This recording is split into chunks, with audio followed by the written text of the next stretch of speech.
માં નર્મદાની સંપૂર્ણ પરિક્રમા અમરકંટકથી ડિંડોરી, બીછિયા, મહારાજપુર, ઘનસોર, જબલપુર, નરસિંહપુર, લખનાદોન, करेली, होशंगाबाद, भोपाल, हंडिया, ओमकारेश्वर, बड़वानी, शहादा, राजपीपळा, अंकलेश्वर, हासोट, कटपोर, विमलेश्वर गाम सुधी आ दक्षिण दिशा परिक्रमा थई।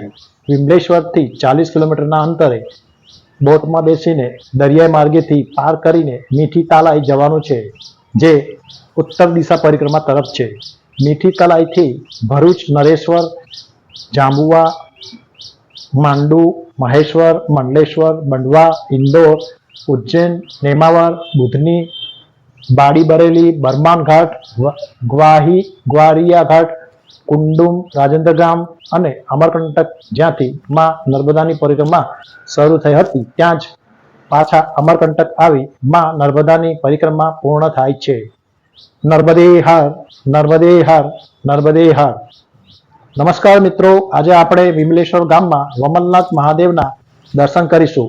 વિમલેશ્વરના વમલનાથ મહાદેવનું સ્થાન ઘણું અગત્યનું સ્થાન ધરાવે છે, કેમ કે દક્ષિણ દિશા પરિક્રમાના પહેલા ચરણમાં વિમલેશ્વર વમલનાથ મહાદેવ એ છેલ્લું સ્થાન છે અને અહીંથી બોટમાં બેસીને સામે પાર મીઠી તાલાઈ જવાનું છે, જે ઉત્તર દિશા પરિક્રમામાં બીજું ચરણ છે। તેથી જ વિમલેશ્વર વમલનાથ મહાદેવનું આ સ્થાન ખૂબ જ મહત્વ ધરાવે છે। તો ચાલો આપણે અહીંના મહારાજ શ્રી પ્રવીણ ગીરીના મુખે આપણે વમલનાથ મહાદેવના મહામત્ય વિશે જાણીશું।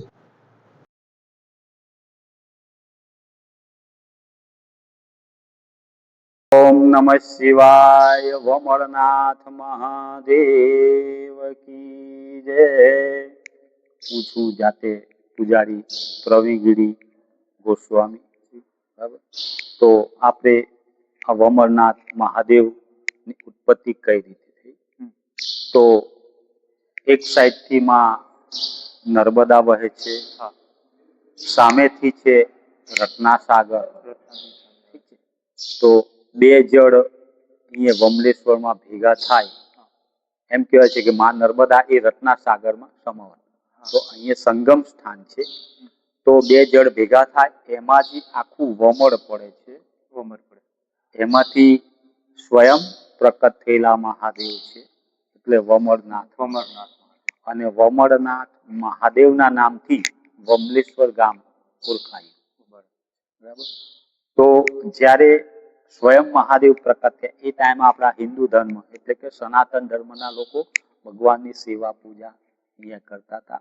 એ ટાઈમના જે રાજાઓ હતા, જે મુગલો અને ઔરંગઝેબના ટાઈમ, ત્યારે આ શિવલિંગમાં જ્યારે મંદિર ઉપર ચડાઈ કરી ત્યારે શિવલિંગમાં એમણે ભાલો માર્યો, જે નર્મદા ચરણ।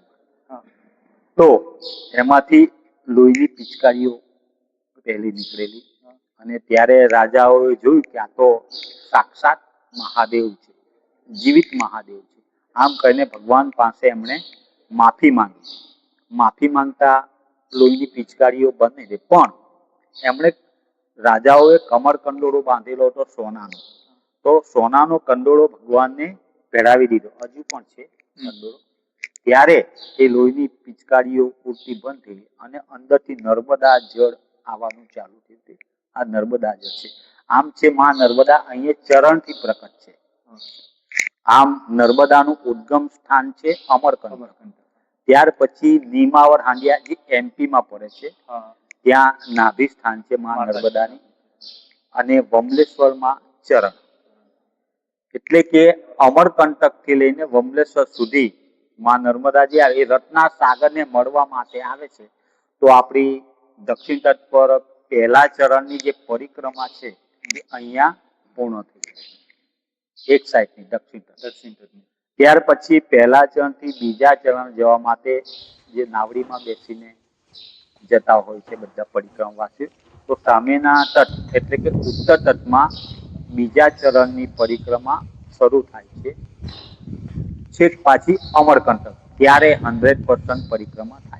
તો આપણું એમ કે છે નર્મદા પુરાણ આપણું એમ કે છે કે નર્મદા વમલેશ્વર એટલે તમારે 1 લાખ તીર્થ પુણ્ય છે।